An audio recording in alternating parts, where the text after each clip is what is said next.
Why do you watch my stuff? Seriously, this has been something that's been buzzing through my head for a couple of weeks now. Is it my presentation method, my content, my personality? Am I just getting a bunch of pity views?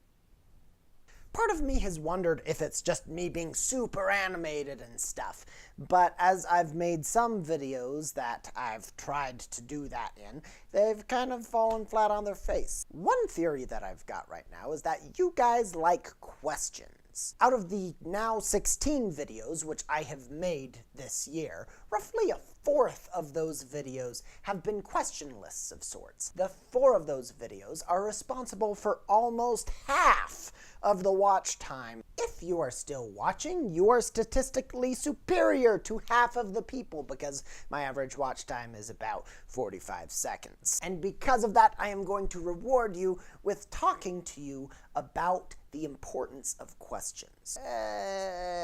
The importance of questions has been known for quite some time. You see some very early philosophers, such as the oh-so-famous Socrates with his Socratic method. Pretty sure I'm pronouncing that right. All the way to today, when you have therapists asking their patients, "And how does that make you feel?" Questions aren't only important in finding out answers to the questions that you don't know, but in discovering the questions that you didn't know you don't know.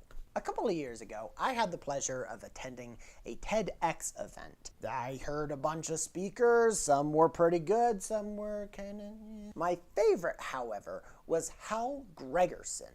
He is a professor over at MIT and is the author of the book The Innovator's DNA. He gave a great presentation. You can find the link down below. He presented a bunch of reasons why questions are so critical. In a nutshell, he kind of suggests that when you are facing a problem that you can't find any way to make significant progress towards answering that problem, he thinks it might be because you are just not asking the right questions. One of the things that he suggested, and that a lot of other very successful innovators suggest, is making question lists. 4 minutes of just writing questions about that problem. Not answering any of them, just kind of do a question storm. For example, if I wanted to lose weight, and I'm like, I don't know why I'm not losing weight. My question list might be, am I eating healthy? Am I exercising?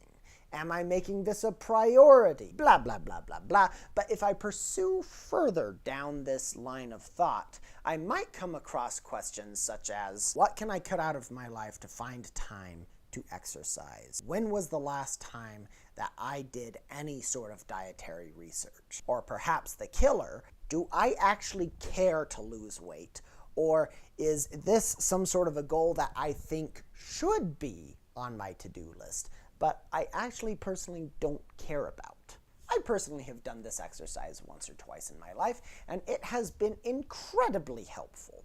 Asking myself a question during this can really help me get at some of those scarier truths, but because you're asking yourself a question, you can kind of come at it from a more comfortable angle, and then recognize this is the truth, this is how I have to do things. So in addition to challenging you to make your own question list, I ask you, what are the top 3 videos that I have made that you have liked the most? If you were my boss, what kinds of videos would you have me make in the future? I am very interested in finding your answers to these questions so that can help me in the future. Mwah!